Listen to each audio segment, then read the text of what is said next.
Istri Masa Depan episode 33. Evan, apa yang kamu katakan?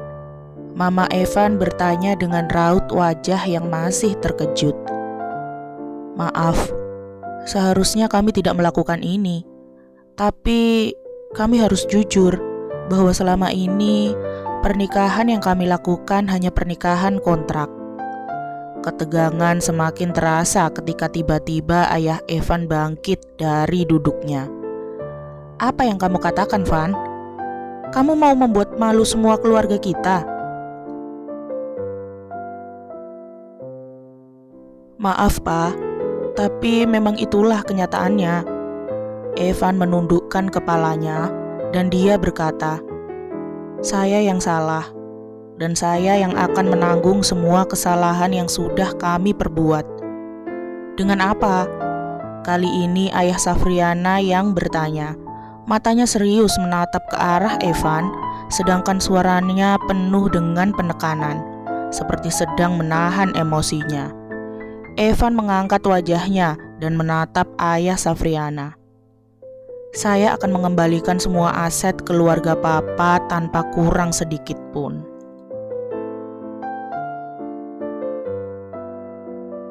"Kamu pikir itu cukup untuk membayar rasa malu kami?"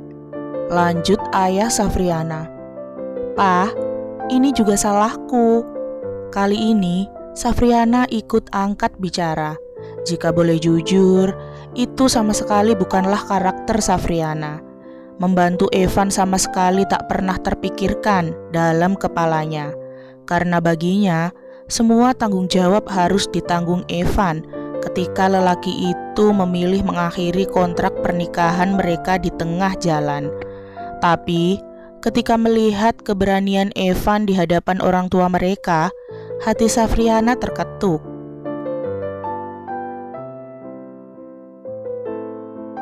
Ya, semuanya bukan salah Evan, bahkan bisa dibilang semuanya adalah salahnya. Karena ialah yang merencanakan pernikahan kontrak mereka sebelumnya. Apa? Ayah Safriana menatap tajam ke arah putrinya. Ya, sebenarnya bisa dibilang akulah yang merencanakan semua ini, mengajak Evan untuk masuk dalam sandiwara kami. Ana? Evan menatap Safriana dan meminta wanita itu untuk tidak melanjutkan ceritanya. Bagaimanapun juga, Evan tidak ingin Safriana menyalahkan dirinya sendiri. Keputusan untuk mengakui semuanya pada keluarga besar mereka adalah keputusan Evan. Jadi, jika ada yang harus disalahkan, maka Evanlah yang harus disalahkan, pikir Evan. Enggak, Van. Aku gak bisa melihat kamu menanggung semua kesalahan kita. Kita sama-sama bersalah. Kita sama-sama membohongi keluarga kita dan mengecewakan mereka. Jadi, aku gak bisa membiarkan kamu sendirian menanggung semuanya. Apapun itu, kalian berdua benar-benar sudah keterlaluan karena sudah mempermainkan sebuah ikatan suci pernikahan. Ayah Evan yang membuka suara. Kami tidak akan melakukannya jika para orang tua tidak memaksa kami atau menjodoh-jodohkan kami dengan orang yang bahkan tidak kami kenal. Safriana menjawab dengan berani. Ana, ayah Safriana berseru keras. Ia tidak suka dengan kalimat Safriana yang terdengar kurang sopan. Kenapa, Pak? Bukankah benar apa yang kukatakan? Jika Papa tidak menjodohkan aku, mungkin aku gak perlu membuat sandiwara pernikahan murahan dengan Evan. Begitupun dengan Evan. Lalu apa yang kamu inginkan? Kamu ingin menghabiskan waktumu dengan hanya bermain-main tanpa memikirkan masa depanmu nantinya? Masa depanku adalah milikku. Kami sudah dewasa. Kami sudah mampu berpikir mana yang terbaik untuk diri kami sendiri. Itu bukan alasan untuk membenarkan apa yang sudah kalian lakukan. Papa, kami Evan memotong kalimat Safriana dengan cara menggenggam erat telapak tangan Safriana, meminta agar Safriana tidak emosi untuk menghadapi orang tuanya. Bagaimanapun juga, semua ini adalah kesalahan mereka. Jadi, Safriana tidak memiliki hak untuk marah. Kami salah, Pak. Kami minta maaf. Evan berkata selembut mungkin agar suasana di antara mereka tidak setegang sebelumnya. Tapi, kami benar-benar tidak bisa melanjutkan pernikahan kami. Ada banyak faktor yang membuat kami berpikir bahwa perpisahan adalah jalan terbaik yang harus kami ambil. Terserah kalian saja. Yang pasti, kami sudah sangat kecewa dengan apa yang sudah kalian lakukan. Kita pulang, Mah. Ayah Evan berkata sembari mengajak istrinya pergi dari sana. Evan hanya menunduk penuh dengan kesedihan. Tapi ia tidak bisa berbuat banyak. Semua memang salahnya. Jadi, ia pantas mendapatkan hukumannya. Oke, Van. Kita sudah mengatakan semuanya. Lebih baik kita balik. Safriana yang memang sudah bad mood akhirnya mengajak Evan kembali pulang. Ia tidak ingin terlalu lama berada di rumah orang tuanya. Ana, kita belum selesai, jawab Evan. Kamu nunggu apa lagi? Ya sudah, aku pulang duluan. Akhirnya, Safriana bangkit dan tanpa banyak bicara lagi, dia pergi meninggalkan Evan dengan kedua orang tuanya. Evan sendiri merasa jika semua ini belum selesai. Ia belum meminta maaf dengan sungguh-sungguh kepada orang tua Safriana dan juga orang tuanya sendiri. Meski ia tahu, kata maaf saja tidaklah cukup untuk menghapus kesalahannya. Benar-benar anak kurang ajar. Ayah Safriana menggeram kesal. Kamu, apalagi yang kamu tunggu? Apa kamu belum puas membuat keluarga kita malu? Tanyanya pada Evan. Saya merasa saya belum meminta maaf dengan benar, Pak. Tolong, jangan salahkan Ana. Ana berharap jika semua ini tidak berakhir seperti ini. Tapi saya tidak bisa berbuat banyak. Kami harus segera mengakhiri semuanya. Tetap saja, kalian sudah membuat kami malu. Kami hanya akan berkata jujur terhadap papa, mama, dan juga kedua orang tua saya. Kami sudah janji satu sama lain. Jika ada yang bertanya tentang hubungan kami hanya akan menjawab jika kami tidak cocok satu sama lain. Hanya itu. Tidak ada jawaban dari kedua orang tua Safriana. Saya hanya berharap jika hubungan keluarga kita akan tetap baik-baik saja. Saya ingin semuanya berakhir dengan baik. Apa yang membuatmu berpikir kalau saya akan memaafkan kamu? Saya hanya berharap. Saya tidak berpikir sampai ke sana. Kesalahan saya memang sangat fatal. Pergilah. Jika menurutmu itu yang terbaik, maka segera selesaikan. Sekali lagi, saya dan Ana memohon maaf yang sebesar-besarnya, Pak. Ayah Safriana menghela napas panjang. Apalagi yang harus saya lakukan selain memaafkan kalian? Toh, kalian yang menjalani hubungan tersebut. Kami hanya kecewa dengan kenyataan yang telah terjadi. Hal ini tidak akan terjadi lagi. Ana berkata pada saya bahwa dia juga sangat menyesal telah mengecewakan papa dan mama. Ayah Safriana menghela napas panjang. Kadang saya bingung. Sebenarnya, apa mau anak itu? Saya hanya ingin yang terbaik untuknya. Safriana hanya ingin bebas berpendapat, bebas berekspresi. Dia tahu mana yang terbaik untuk dirinya. Dan yang paling penting, dia begitu menyayangi papa dan mama hingga kami rela melakukan hal seperti ini. Ayah Safriana mengangguk paham. Lalu setelah ini, apa yang akan kamu lakukan selanjutnya? Saya harap kamu masih mau mengurus hotel saya, meski kamu sudah bukan menantu saya lagi. Evan tersenyum penuh dengan penyesalan.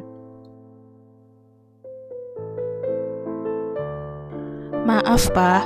Saya tetap akan mengembalikan semua pada Papa. Dan mungkin setelah semuanya selesai, saya akan menikah lagi dengan seseorang. Apa? Sungguh, ayah Safriana terkejut dengan kejujuran yang diutarakan Evan. Evan mengangguk. Ya, saya akan menikah dan mungkin menetap di Bandung, ucapnya tanpa ragu sedikit pun. Ya, Evan memang ingin menyelesaikan semuanya dan ia tidak ingin melakukan kebohongan lagi. Ia ingin berkata sejujur-jujurnya, namun ia tidak perlu menceritakan bagaimana detailnya hubungannya dengan Safriana dan juga Tiara. Semoga saja kedua orang tuanya dan juga kedua orang tua Safriana mengerti dengan keputusan yang sudah ia ambil ini.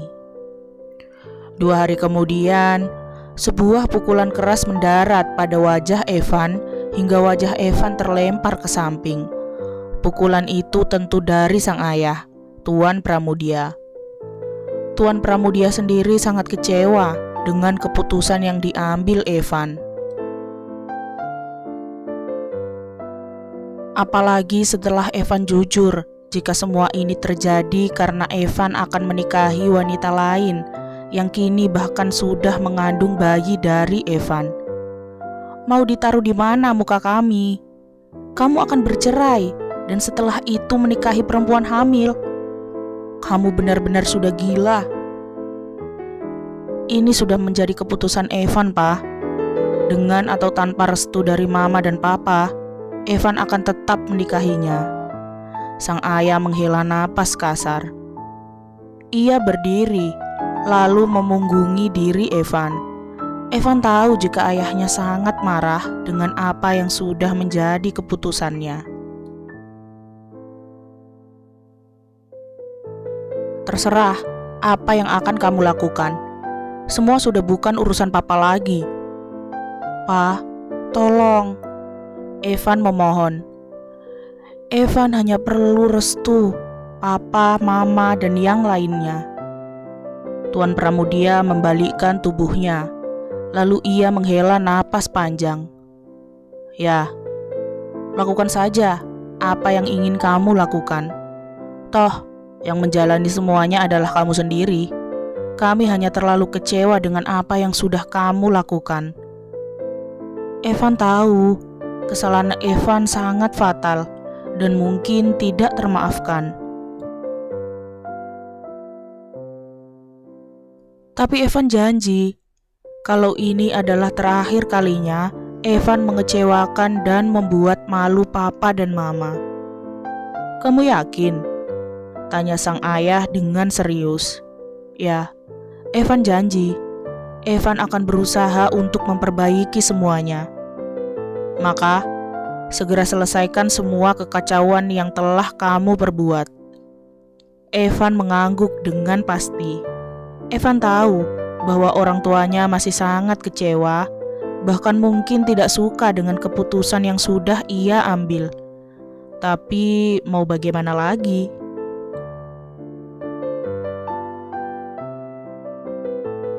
Semuanya sudah Evan pikirkan dengan masak-masak, dan Evan sudah memilih jalan seperti ini. Keputusannya sudah tak dapat diganggu-gugat. Ia akan menceraikan Safriana dan menikahi Tiara secepatnya. Pagi itu, saat Tiara berangkat ke rumah Shirley untuk bekerja, Tiara melewati rumah Evan seperti biasanya. Namun, ada yang berbeda dengan pagi itu. Spanduk yang terpajang di pagar besi rumah tersebut sejak hampir 2 bulan yang lalu bertuliskan jika rumah tersebut dijual, nyatanya sudah tak ada lagi.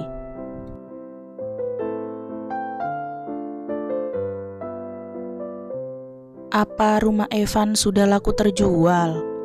Memikirkan hal tersebut, Tiara tak dapat menyembunyikan kesedihan dalam hatinya. Semua kenangan dengan Evan di rumah itu akan hilang. Harapannya untuk bisa kembali dengan Evan dan hidup bersama dengan lelaki itu nyatanya sudah benar-benar pupus. Tiara masih tak menyangka jika semuanya akan berakhir menyedihkan seperti saat ini. Akhirnya, Tiara memilih melanjutkan langkahnya dan mencoba melupakan semua tentang kenangannya bersama dengan Evan di rumah itu.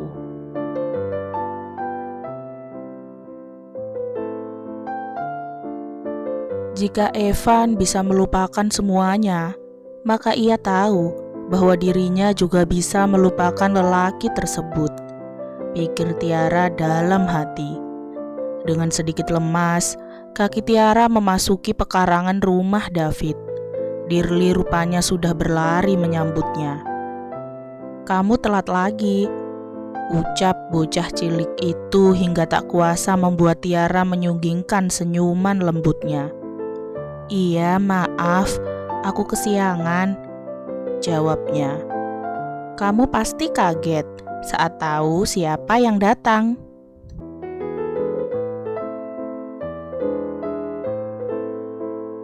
Tiara mengerutkan keningnya. Ia melihat ke segala penjuru halaman rumah Shirley dan tak ada mobil ataupun sepeda motor terparkir di sana, yang artinya tidak ada tamu. "Memangnya ada tamu? Siapa?" tanya Tiara kemudian. "Om Evan," jawaban Dirli sontak membuat tubuh Tiara kaku seketika. "Gak mungkin, kamu bercanda kan?" Tiara berharap jika Dirli tidak bercanda. Jika Evan benar-benar datang ke rumah David dan Shirley, yang artinya ia akan melihat lelaki itu lagi.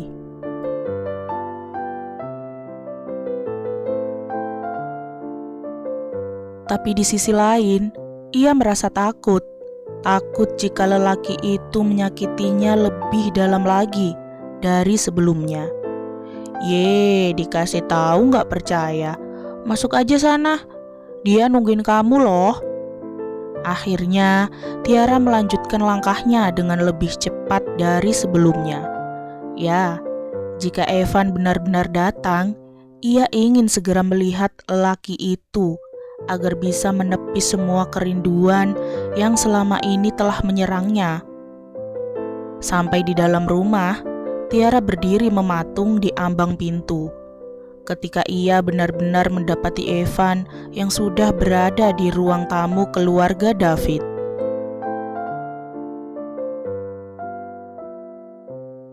Yang membuat Tiara terkejut adalah saat ia melihat bahwa lelaki itu saat ini sedang bertekuk lutut di hadapan David. Entah apa yang terjadi, Tiara tak tahu. Tapi yang pasti, melihat hal tersebut membuat Tiara tidak tega. Pak Evan, kenapa dia melakukannya?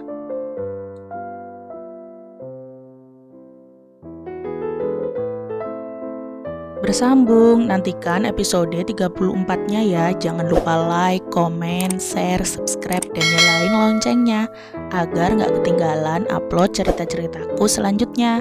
Bye-bye!